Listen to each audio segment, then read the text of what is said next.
Hey everyone, welcome back to Mountain in the Mist. This is part 3 on our rabbit hide tanning series, all about fleshing today. So we are going to flesh these rabbit hides and I'm going to show you exactly how I do it. They have been hanging with salt on them for about 24 hours, so they're a little bit more dried and ready to be fleshed. I like to flesh after I salt because it allows a better grip for me to grip off that flesh instead of being it's so slippery and wet. I forgot to mention I use a pair of nitrite gloves during this process just because the salt tears up my hands. So if you've got a pair of those, stick those on and let's go ahead and get fleshing here. I always start with the little front feet facing me and I'll flesh out this first kind of where their front legs are just by simply using the butter knife and scraping it towards me. You'll get a lot of kind of goopy flesh off. I'll work my way around to the other one. And I never spend too much time on this area just because it's not a very usable part of the rabbit hide. It's curved and this hair is usually very dense and different than the back of the rabbit. And so I don't spend a whole lot of time on this. I just get the majority of the flesh off. And so I will be scraping around these front legs here for a couple minutes. This area is now nice and clean. Now what I'm going to be doing is changing direction and scraping back towards the tail. So I'm going to flip the whole hide around so I can scrape towards me. It's a little bit more efficient. And what I'm going to be doing is trying to collect the membrane basically from one side to the other in all one sheet. So I'll first do it with my knife and get a nice bit of it so that I can use my fingers next. Where it's going to stick most is going to be down the spine, so you'll really have to use your knife and dig in here. Don't worry about ripping the hide at this point. I am actually putting in a lot of effort and the hide's not going to rip with this. As you can see, I've got this nice whole piece of membrane from side to side. And now I'm going to take my fingers and start tearing it down. You can see the blood vessels are coming up with the membrane. That's fantastic. That means we're getting deep enough. And if there's an area where you can't quite get it with your fingers, just grab your butter knife and bring it on down. Just like that. You don't want to get too crazy and do too much too fast because you want to always be paying attention to the hide and making sure that you're not starting any tears. Because if you catch a tear early, you can stop it. But once you're torn, there's no going back from that. So this part is sticking. Just using my knife to bring it on down. And now we have this nice flap. So we're doing pretty darn good. Bringing it down towards the sides here. There's always this fatty goop on the sides, on their belly. I like to use my knife on that because it's slippery. Same with the other side here.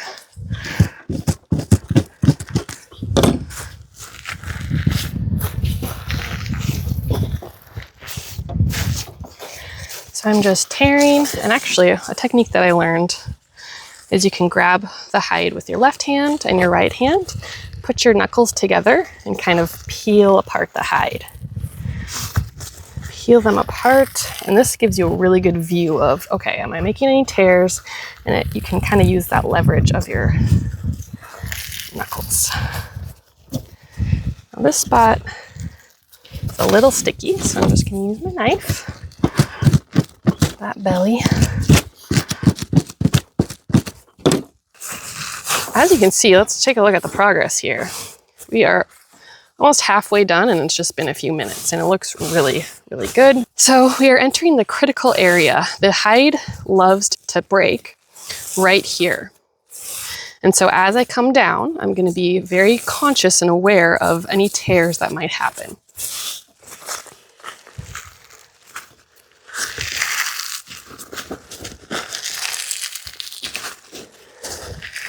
I kind of hope a tear will happen just so I can show you guys what it looks like. You can see a little nipple there.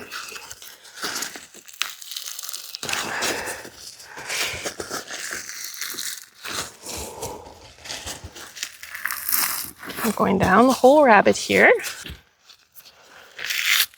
Okay, so at one point, at this point, the membrane is going to want to start coming in and it's not going to want to go down anymore. So at that point, we still have this big flap of membrane to deal with. Let's see where the stopping point is going to be.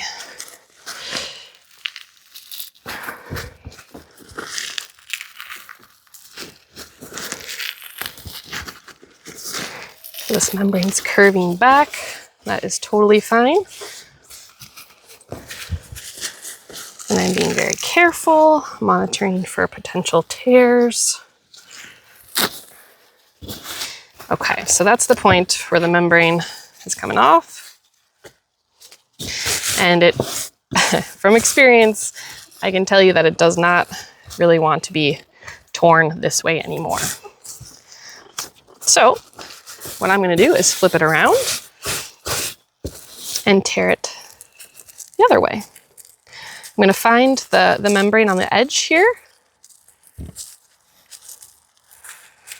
and start to get it. So we're starting that lip, basically like we did before, but now what we're going to be doing is tearing towards the front of the rabbit till we meet the line.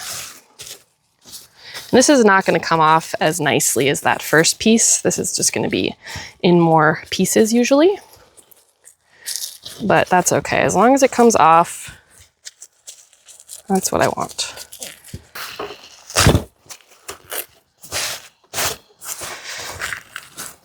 Oh, okay. So here's a tear. So I was not careful. And unfortunately, there's not really anything I can do to prevent the tear from existing. It's there now. What I can do is prevent it from getting bigger. The hide, like I said, this is the critical zone for tears, especially with younger rabbits, the 12-week-old rabbits. So this is not a big deal. There's still tons of usable hide space. And if I was really concerned about it, I could add a couple stitches in here. So I'm going to go grab a pair of scissors and cut that membrane. Now, if I were to keep pulling this membrane, this tear would continue to grow. So what I'm going to do is cut the membrane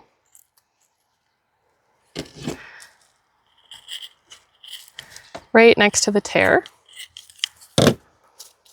so that I can continue to pull the membrane, but it's not going to pull that tear.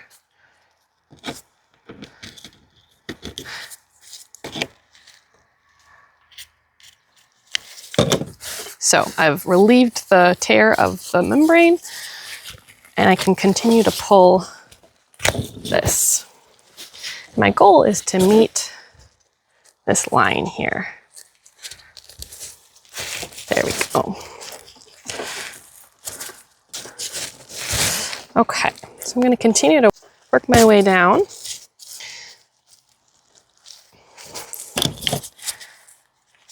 I'm going to cut again a little bit. Now that I know that this hide is fragile in this area, I'm not going to be so concerned about getting every last piece of membrane off. I'm going to switch over to my knife and actually scrape instead of rip. That will decrease my chances of tearing. It's a little bit more work, a little bit more tedious, but I don't want to tear. So I'll be working at this for a few minutes and I'll check back in with you guys when I'm done. Well, there we have it. I finished off the bottom of this rabbit hide. I used my knife mostly and it was tough to get off some of that membrane, but I got all good, nice pile here. And I would consider this hide finished and complete. There's a little bit here next to the tear that I did not get off, and that I could tell that the hide was very sensitive and wanting to tear. And so I'll get this part off after the pickle. I'm not too worried about that. But this guy is ready for the next step. I'm going to work on my next pile over here. And then I'll hopefully run into some more issues where I can show you how to deal with them as we go. I'll be back. Okay, with our brown hide, I stripped it all down and came to the critical area. And I would say 90% of the hides want to tear in this area. And as you can see, it's really hard to see, but right there, you can start to see the hair follicles. And so I stopped. That is the start of a tear, but it is not an actual tear. So I stopped pulling this way and apart because it will turn into a tear. And so then I change directions and will begin to pull the other way to prevent the tears. So wanted to show you guys that. I'm going to continue finishing up this hide and move on to the next. And the hides are fleshed. So it went pretty smoothly. I only ended up tearing the first one, and that's usually how it goes. I'm not as careful on the first one, or I need to get back into the rhythm of the first one. So don't do your favorite hide first. I intentionally left some membrane on this hide to show you how easy it's going to come off after the pickle. So if you don't get every section off during this part of the fleshing, that's okay. You can also flesh after the pickle. You'll just want to put your hide back in the pickle. So it takes a little bit longer to do that process, but we'll see how this band easily comes off after the pickle versus now.